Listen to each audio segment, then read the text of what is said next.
धीरेंद्र शास्त्री की यात्रा से जुड़ गए बॉलीवुड के सितारे। बाबा बागेश्वर संग हिंदुओं को एक करेंगे सिल्वर स्क्रीन के मुन्ना भाई।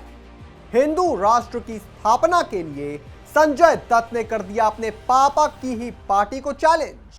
बागेश्वर धाम के पीठाधीश्वर धीरेंद्र शास्त्री इन दिनों हिंदुओं को एक करने की मुहिम चला रहे हैं। इस मुहिम में बॉलीवुड के सितारे और बड़े बड़े स्पोर्ट्स पर्सनालिटीज भी जुड़ने लगे हैं। लेकिन हिंदुओं को एक होता देख और बॉलीवुड सेलिब्रिटीज को धीरेंद्र शास्त्री के साथ जुड़ता देख कुछ नेताओं को मिर्ची लग रही है और वो बेहद दुखी दिख रहे हैं। कौन है ये हिंदू विरोधी नेता, इनकी पूरी कुंडली आज आपको बताएंगे, पर उससे पहले आयोन भारत को सब्सक्राइब कर लीजिए। नमस्कार, मैं हूं आपके साथ स्नेह श्रेयस। आयोन भारत देख रहे हैं आप।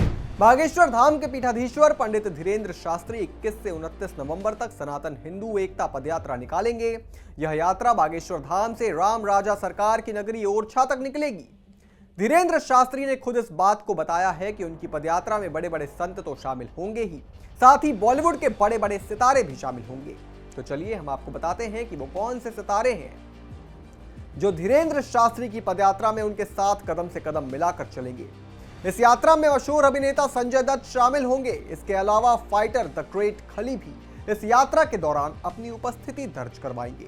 यह यात्रा भारतीय सनातन संस्कृति में एक नया अध्याय जोड़ने जा रही है, जो जात पात अमीर गरीब से मुक्त हिंदू समाज की एक जागृत पहल होगी। पदयात्रा सुबह 10 बजे बागेश्वर धाम से शुरू होगी।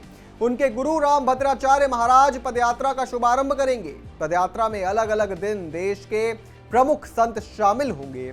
पदयात्रा में मलुक पीठाधीश्वर श्री राजेंद्र दास महाराज, राघवाचार्य जी, इंद्रेश महाराज, राजूदास महाराज, हनुमान गढ़ी, अयोध्या सूती क्षण महाराज, किशोर दास महाराज, बालक दास महाराज और दंदोरा सरकार शामिल होंगे।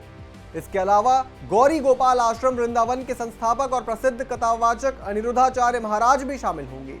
पंडित धीरेंद्र कृष्ण शास्त्री की इस पदयात्रा के दौरान कई भजन संध्या समेत कई कार्यक्रम आयोजित होंगे।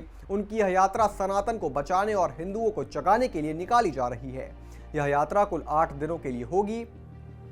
चलिए आपको बताते हैं कि आप कौन सी जगह, अगर आप बाबा से मिलना चाहते हैं तो आप कहां पर मिल सकते हैं। पंडित धीरेंद्र कृष्ण शास्त्री 21 नवंबर को बागेश्वर धाम से पदयात्रा की शुरुआत करेंगे। पदयात्रा 4 लेन रोड से गुजरेगी। बाबा बागेश्वर का पहला विश्राम कदारी गांव में होगा। इसके बाद वे उनकी यात्रा छतरपुर के पप्पेट टाउन पहुंचेगी। इसके बाद वे 23 नवंबर को नाव गांव में विश्राम करेंगे। फिर इसके बाद वे देवरी डैम पर विश्राम करेंगे। 5वें दिन उनकी यात्रा मऊ रानीपुर पहुंचेगी और विश्राम लेंगे। इसके बाद वो निवाड़ी में विश्राम करेंगे और यादव ढाबा से होकर वो ओरछा की ओर जाएंगे, जहां उनकी पदयात्रा का समापन होगा। देखना यह होगा कि हिंदुओं को जगाने की जो ये कवायद है वो कैसे की जा रही है और वो किस कदर अपना असर डालती है। और अगर इतना कुछ करने के बावजूद अगर हिंदू नहीं जागता है तो इसका जिम्मेदार शायद वो खुद होगा। इस पूरी खबर पर आप क्या सोचते हैं दोस्तों, हमें कमेंट करके जरूर बताएं। और भी तमाम बड़ी खबरों से जुड़े रहने के लिए आप देखते रहें आयोन भारत।